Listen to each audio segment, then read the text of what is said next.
தட்டப்பயிறு வச்சு ஒரு evening snacks தான் பண்ண போறோம்.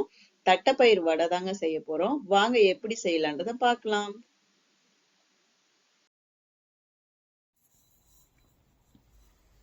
ஒரு கிளாஸ் அளவுக்கு தட்டப்பயிறு எடுத்து 8 மணி நேரத்துக்கு முன்னையே ஊற வச்சு வடிகட்டி எடுத்தாச்சு. இந்த மாதிரி இருக்கு. இதை மிக்ஸி ஜார்ல மாத்திக்கலாம். இது கூடயே ஒரு கைப்பிடி அளவுக்கு கடலைப்பருப்பை எடுத்திருக்கேன். அதையும் ஊற வச்சு எடுத்திருக்கேன். ஆட் பண்ணிக்கலாம். இது ஒரு அரை மணி நேரம் ஊற வச்சா போதும் கடலைப்பருப்பை. இது கூடயே அரை டேபிள் ஸ்பூன் அளவுக்கு சோம்பு, 1/4 டேபிள் ஸ்பூன் ஜீரகம், காஞ்ச மிளகாய் 3, பூண்டு 3 பெருசா இருக்கு, இஞ்சி ஒரு துண்டு, 1 ஸ்பூன் அளவுக்கு உப்பு. நீங்க எவ்வளவு தேவையோ தேவைக்கேற்ப போட்டுக்கோங்க. கல்லுப்பு ஆட் பண்றேன் நான். இப்போ இது எல்லாத்தையுமே நல்லா அரைச்சி எடுத்துக்கலாம். ஆனா ரொம்ப ஃபைனா அரைக்க வேண்டாம், கொஞ்சம் கொரகொரப்பாவே அரைச்சிக்கலாம். அப்பதான் கிறிஸ்பியா வரும் வடை. இந்த அளவுக்கு அரைச்சாச்சு பாருங்க. ஃபைன் பேஸ்டாலாம் இல்ல, கொரகொரப்பா தான் இருக்கு. இதை வேற பவுல்ல மாத்திக்கலாம். இப்ப 2 பச்சை மிளகாய் பொடிசா நறுக்கி சேர்த்திருக்கேன். ஏற்கனவே காஞ்ச மிளகாவும் போட்டிருக்கோம், அதனால தேவைக்கேற்ப போட்டுக்கலாம். ஒரு மீடியம் சைஸ் வெங்காயம் பொடிசா நறுக்கி இருக்கேன், இதையும் சேர்த்துக்கலாம். கருவேப்பிலை கொத்தமல்லி பொடிசா அரிஞ்சு இதையும் கூட சேர்த்துக்கலாம். பெருங்காயம் கொஞ்சம் சேர்த்துக்கலாம்.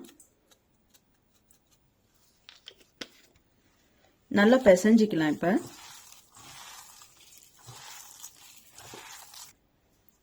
எல்லாத்தையுமே நல்லா பிசைஞ்சு எடுத்தாச்சு. இப்போ உங்க தேவைக்கு ஏற்ப நீங்க சைஸ் சூஸ் பண்ணிக்கலாம். நான் இந்த அளவுக்கு எடுக்கிறேன். நல்லா இந்த மாதிரி உருண்டை பிடிச்சிக்கலாம். இந்த அளவுக்கு உருண்டை பிடிச்சாச்சு. இதை இந்த கையில வச்சு இந்த மாதிரி தட்டி கொடுத்துக்கலாம். லைட்டா கொஞ்சம் மெலிசா போட்டாதான் நல்லா இருக்கும் கிறிஸ்பியா. இல்லைன்னா மொத்தமா இருந்துச்சுன்னா மாவா இருக்கிற மாதிரி இருக்கும். இந்த மாதிரி எல்லாத்தையுமே தேய்ச்சி எடுத்துக்கலாம். இந்த மாதிரி எல்லாத்தையுமே தட்டி வச்சாச்சு. இப்ப இதை எண்ணெயில போட்டு எடுக்கலாம். வாங்க. ஆயில் நல்லா ஹீட் ஆயிடுச்சு. இப்ப ரெடி பண்ணி வச்சிருக்கிறது எல்லாமே போட்டுடலாம். இல்ல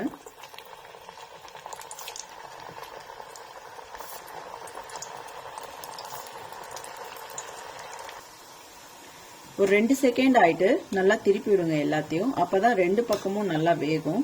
இந்த மாதிரி திருப்பி விட்டுக்கலாம் எல்லாத்தையுமே. இப்ப நல்லா குக் ஆயிடுச்சு. இதை எடுத்துடலாம். எடுத்து வேற பிளேட்ல மாத்தி வச்சுக்கலாம். இப்ப மீதி இருக்க ரெடி பண்ணி வச்சிருக்க எல்லாத்தையுமே போட்டுடலாம் எண்ணெயில. இப்ப இதுவும் நல்லா வெந்துருச்சு. இதையும் எடுத்துடலாம். எடுத்து சர்வ் பண்ணிக்கலாம். தட்டப்பயிறு வடை ரெடி ஆயிடுச்சு. இதை நீங்களும் வீட்ல ட்ரை பண்ணிட்டு எப்படி இருக்குன்னு கமெண்ட்ல சொல்லுங்க.